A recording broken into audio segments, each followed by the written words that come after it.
परिचय। तेजस अपने मित्र हर्षुल के घर पर है। हर्षुल की माँ उसके लिए शिकंजी तैयार कर रही हैं।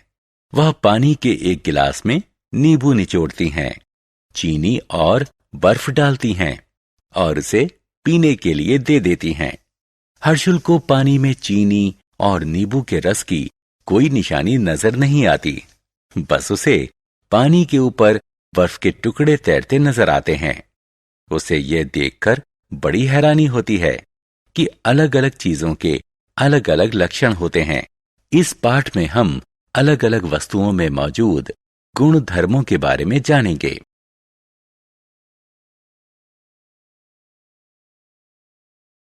उद्देश्य। इस पाठ के अंत में आप निम्न करने में सक्षम हो जाएंगे।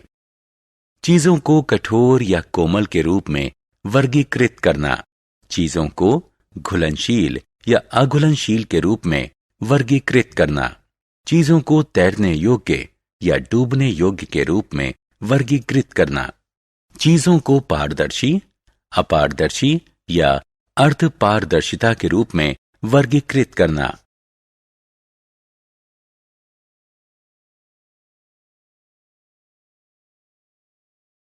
पदार्थ की कठोरता।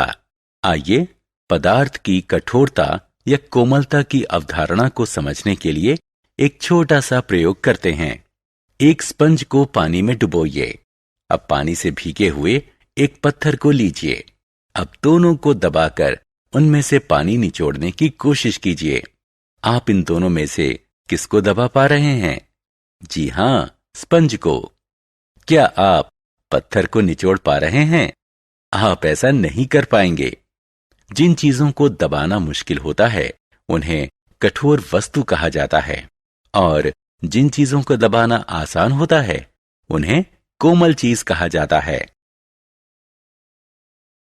पानी में पदार्थ की घुलनशीलता। पायल का भाई एक फुटबॉल मैच के बाद घर लौटा है। वो पसीने में तरबतर है। उसकी मां एक गिलास पानी लेती है, उसमें एक चम्मच ग्लूकोज मिलाती है और उसे फौरन ऊर्जा देने के लिए ये पानी पीने को देती है। पायल का ध्यान एक बात की तरफ जाता है कि ग्लूकोज पानी में तुरंत ही घुल जाता है। वह कुछ और चीजों के साथ भी ऐसा ही प्रयोग करने के बारे में सोचती है। उसे पता चलता है कि नमक और चीनी जैसी कुछ चीजें पानी में आसानी से घुल जाती हैं। उसने ये भी देखा कि कुछ चीजें पानी में नहीं घुलती हैं, जैसे कि नारियल का तेल, सरसों का तेल, पत्थर और कंचे वगैरह। जो पदार्थ पानी में आसानी से घुल जाते हैं उन्हें घुलनशील पदार्थ कहा जाता है। जो पदार्थ पानी में नहीं घुलते हैं उन्हें अघुलनशील पदार्थ कहा जाता है। कुछ गैसें भी पानी में घुल जाती हैं, जैसे कि ऑक्सीजन। पानी में घुली हुई ऑक्सीजन पानी में रहने वाले जानवरों को जिंदा रहने में मदद करती है। पदार्थ की तैरने की योग्यता। बहुत तेज बारिश हुई है और प्राची के घर के सामने पानी से भरा एक बड़ा सा गड्ढा बन गया है। वो बहुत रोमांचित है। वो पहले उसमें एक पत्थर फेंकती है। पत्थर इस गड्ढे में गायब हो जाता है। फिर वो एक पत्ती फेंकती है, लेकिन ये तैरने लगती है। आप इसकी वजह जानते हैं? जी हां, पत्थर इसलिए डूब जाता है क्योंकि ये भारी है। पत्ती इसलिए तैरती रहती है क्योंकि ये हल्की है। इसलिए चीजों को पानी में उनकी तैरने की योग्यता के आधार पर बांटा जा सकता है। पदार्थ की पारदर्शिता। आशीष के पिता उसे एक दिन एक आइसक्रीम की दुकान में ले गए। उन्होंने आशीष से एक फ्लेवर चुनने को कहा। आशीष ने सोचा कि पहले आइसक्रीम पर एक नजर डाली जाए। आइसक्रीम को एक रेफ्रिजरेटर में रखा गया था, जिसके ऊपर शीशा लगा था। आशीष काउंटर पर मौजूद व्यक्ति की मदद के बिना ही बड़ी आसानी से कोई फ्लेवर चुन सकता था। क्या आप बता सकते हैं क्यों? ऐसा इसलिए क्योंकि रेफ्रिजरेटर के ऊपरी हिस्से में शीशा लगा था और शीशा पारदर्शी होता है।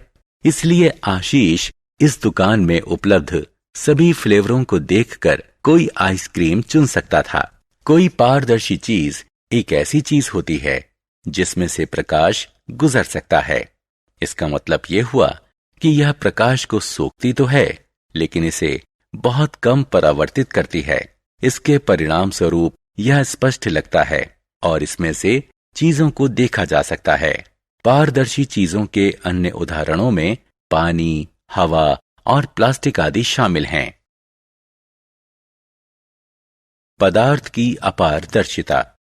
क्या आप देख सकते हैं कि एक बंद कमरे में क्या कुछ हो रहा है? नहीं। क्या आप इसका कारण जानते हैं? ऐसा इसलिए है क्योंकि कमरे की दीवारें और दरवाजे अपारदर्शी हैं। कोई अपारदर्शी चीज एक ऐसी चीज होती है जो प्रकाश को आर पार नहीं जाने देती। दूसरे शब्दों में प्रकाश इसे बेध नहीं सकता। यह प्रकाश को सोखती नहीं है, बल्कि ये उसे परावर्तित कर देती है।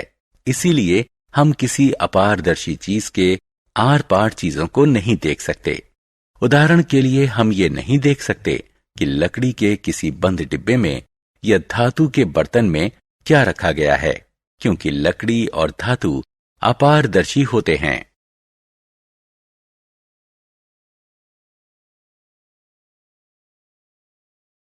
पदार्थ की अर्धपारदर्शिता।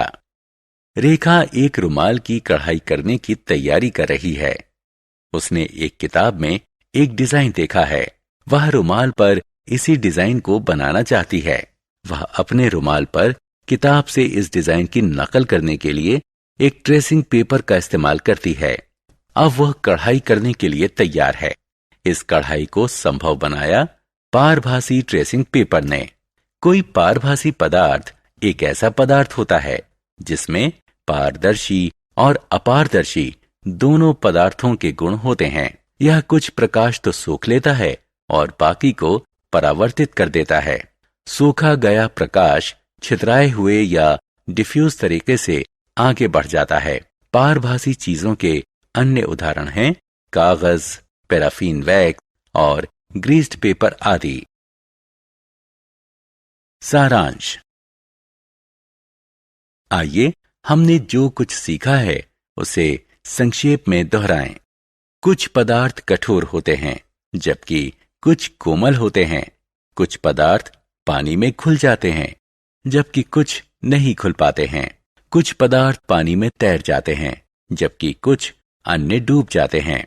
कुछ पदार्थ पारदर्शी होते हैं, कुछ अपारदर्शी होते हैं और कुछ अन्य पारभासी अर्थात अर्धपारदर्शी होते हैं। कोई पारदर्शी चीज एक ऐसी चीज होती है जिसमें से प्रकाश गुजर जाता है। कोई अपारदर्शी चीज ऐसी चीज होती है जिससे होकर प्रकाश नहीं गुजर सकता। कोई पारभासी पदार्थ आंशिक रूप से पारदर्शी होता है और प्रकाश इसमें से डिफ्यूज होकर पार निकलता है।